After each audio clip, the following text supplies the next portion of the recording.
নমস্কার, আমি রুম্পার হেসেলে তোমাদের সকলকে জানাই স্বাগত। আমি প্রতিদিনের মতো আজও আবার একটি মজার রেসিপি নিয়ে চলে এসেছি। আজকের রেসিপি হচ্ছে আমার ইলিশ মাছ। বাঙালিদের অতি জনপ্রিয় একটি মাছ। এই মাছ খেতে ভালোবাসে না এমন কোনো বাঙালি খুঁজে পাওয়াই মুশকিল। আজকে আমি এই ইলিশ মাছ কুমড়ো দিয়ে রান্না করব। আমরা বেগুন দিয়ে তো ইলিশ মাছের পাতলা ঝোল খেয়ে থাকি, তা আজকে আমি সেই রকমই কুমড়ো দিয়ে ইলিশ মাছ দিয়ে একদম পাতলা ঝোল কাঁচা লঙ্কা দিয়ে রান্না করব। তা এই রেসিপিটি প্রথম থেকে শেষ পর্যন্ত দেখার অনুরোধ রইল। ভালো লাগলে একটা লাইক করে দিও, আর আমার চ্যানেলে নতুন বন্ধু হয়ে থাকলে চ্যানেলটিকে সাবস্ক্রাইব করে নেওয়ার অনুরোধ রইল। তাহলে চলো কথা না বাড়িয়ে চলে যাই মূল রেসিপিতে। আর তার আগে আমি তোমাদেরকে দেখিয়ে নিই আমার কি কি লাগছে। দেখো, এখানে আমি 5 পিস ইলিশ মাছ নিয়ে নিয়েছি। এখানে আছে কুমড়োগুলোকে দেখো এরকম বড় বড় করে কেটে নিয়েছি। বেগুন যেরকম করে বেগুন দিয়ে করি, আজকে আমি সেটা কুমড়ো দিয়ে করব। খেতে ভীষণই ভালো হয়। এখানে আছে লবণ, আর এখানে আছে একটু সামান্য জিরের গুঁড়ো, আর আছে এখানে হলুদ গুঁড়ো, আর ফোড়নের জন্য নিয়েছি দেখো এখানে কালো জিরে আর একটু রাঁধুনি, আর এখানে আছে কাঁচা লঙ্কা। এটা একদম পাতলা ঝোল হবে, গরমের জন্য একদম খুবই উপকারী। এটা দিয়ে গরম ভাতে আর কিছুই লাগবে না, খাওয়া হয়ে যাবে। তাহলে চলো চলে যাই গ্যাসের কাছে রেসিপিটি তৈরি করার জন্য। দেখো গ্যাস ধরিয়ে কড়াই বসিয়ে আমি কড়াইতে সর্ষের তেল দিয়ে দিয়েছি। তেল গরম হতে হতে আমি মাছে নুন হলুদটা মাখিয়ে নিচ্ছি। তার জন্য দেখো মাছে দিয়ে দিচ্ছি লবণ, আর দেব হলুদ গুঁড়ো, আর তেল এদিকে আমি গরম বসিয়ে দিয়েছি। তেলের মধ্যে আমি একটু লবণ দিয়ে দিচ্ছি, তাহলে মাছ আর তলায় লেগে যাবে না। যখনই মাছ ভাজবে তার আগে কড়াইতে তেলের মধ্যে একটু লবণ দিয়ে দেবে, দেখবে মাছ কখনোই ভাজতে গেলে লেগে যাবে না কড়াইতে। দেখো তেল আমার গরম হয়ে গেছে, হলুদও আমার মাখানো হয়ে গেছে, নুন হলুদ। এবার আমি মাছ এক এক করে ভেজে নেব।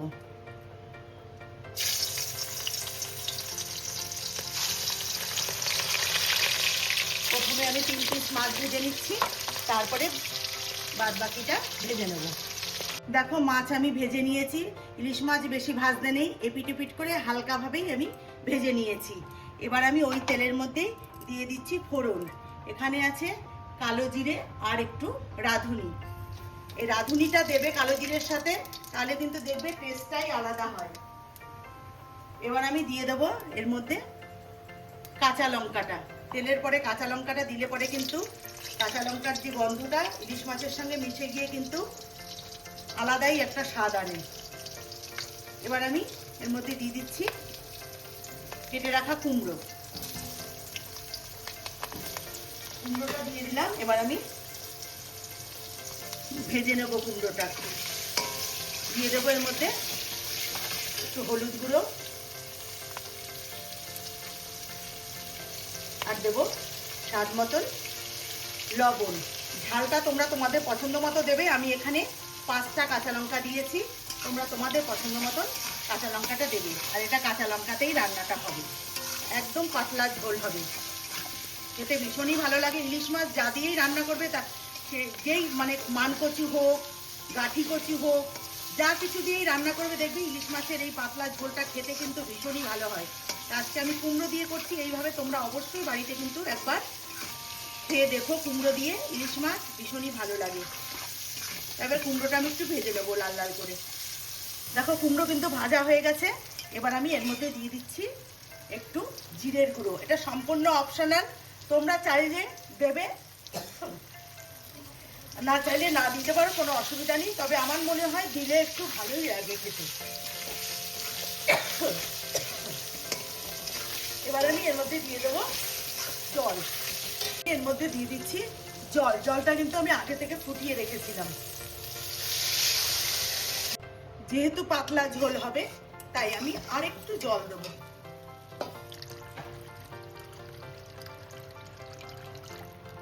এবার আমি এর মধ্যে দিয়ে দেবো ভেজে রাখা মাছটা।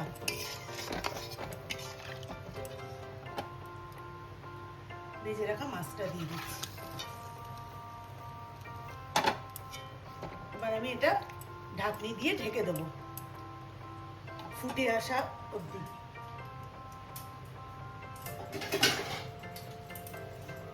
ঢাকনি দিয়ে ঢেকে দিলাম, মিনিট 10 থেকে 15 আমি রান্নাটা করে নেব। ঢাকনাটা উঠিয়ে নিচ্ছি। দেখো আমি যতটা জল দিয়েছিলাম তা টেনে অর্ধেকটা হয়ে গেছে, আমার রান্নাটা কিন্তু হয়ে গেছে। আমি এবার নামিয়ে নেব, গ্যাসটা বন্ধ করে দেব। দেখো এইটা কিন্তু খেতে ভীষণই ভালো লাগে, তোমরা অবশ্যই বাড়িতে একবার ট্রাই করো। দেখো দেখতে কতটা লোভনীয় হয়েছে, আর মাছটা এত সুন্দর গন্ধ, একবারে মানে এত সুন্দর একটা গন্ধ আসছে কি বলবো তোমাদের। গ্যাসটা বন্ধ করে দিলাম, এবার তোমাদেরকে নামিয়ে নিয়ে আমি দেখাচ্ছি। দেখো কুমড়ো দিয়ে ইলিশ মাছের পাতলা ঝোল আমার হয়ে গেছে, আমি একটা পাত্রে নামিয়ে নিয়েছি। দেখেই বুঝতে পারছো কতটা লোভনীয় হয়েছে। এই গরমে কিন্তু এইরকম পাতলা ঝোল করে মানে গরম ভাতের সঙ্গে খেতে কিন্তু ভীষণই ভালো লাগে। আর এই গরমে কিন্তু যা গরম পড়ছে, এতে মশলা যতটা কম খাওয়া যায় ততটাই কিন্তু আমাদের শরীর স্বাস্থ্যের পক্ষে ভীষণই ভালো। তাহলে আমার এই রেসিপিটি তোমাদের যদি ভালো লেগে থাকে তাহলে অবশ্যই একটা লাইক করে দিও। তোমাদের একটা লাইক কিন্তু আমার স্বপ্ন পূরণের রাস্তা অনেকটাই এগিয়ে নিয়ে যাবে। তা ভালো লাগলে বন্ধুবান্ধবদের মধ্যে শেয়ার করো, আর বাড়িতে অবশ্যই একবার ট্রাই করে খেয়ে দেখো, ভালো লাগলে আমাকে কমেন্টস করে জানিও। তাহলে আমার চ্যানেলে নতুন বন্ধু হয়ে থাকলে চ্যানেলটিকে সাবস্ক্রাইব করে নিও, আর ফেসবুক থেকে যারা দেখছো ফেসবুকের পেজটিকে কিন্তু অবশ্যই লাইক ও ফলো করে নিও। তাহলে আজকের মতন ভিডিওটি এখানেই শেষ করছি। ভালো থেকো, সুস্থ থেকো, নমস্কার।